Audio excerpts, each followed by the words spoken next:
Je trouve que c'est un livre à la fois extrêmement nécessaire, mais hors mode. Ce qui est très à la mode aujourd'hui, ce sont les livres, vous savez, de mieux-être, de comment être heureux dans ce monde et tout. C'est des études de positivité qui sont finalement très agaçantes et très déprimantes, je trouve. On vous dit, ah, il suffit d'être positif et tout ira bien. On a envie de dire, ben, flûte, c'est pas vrai, ça marche pas, c'est ridicule.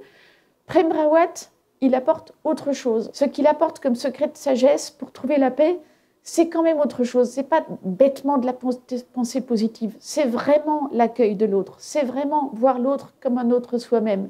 Ça apporte beaucoup. Il a fallu que j'ai 20 ans pour commencer à comprendre qui était mon père et pour commencer à comprendre que c'était vraiment un homme fascinant. Mon père a connu une expérience de grâce. Il a été mis devant le peloton d'exécution pour de vrai en 1964. Et donc, il a vu la mort arriver.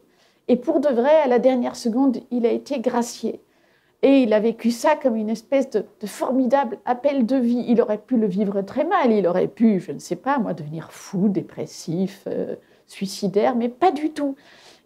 Mon père, qui était, il faut dire, un homme jovial, il a vu un suprême appel de vie.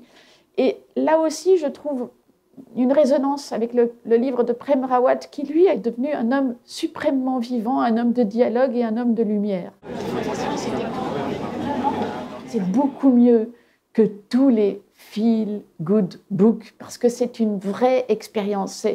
C'est pas simplement des conseils, c'est une expérience réelle et qui rend heureux. Rien que de la lire, on est heureux, et puis on peut en faire son miel, on peut assimiler cette expérience à sa propre vie.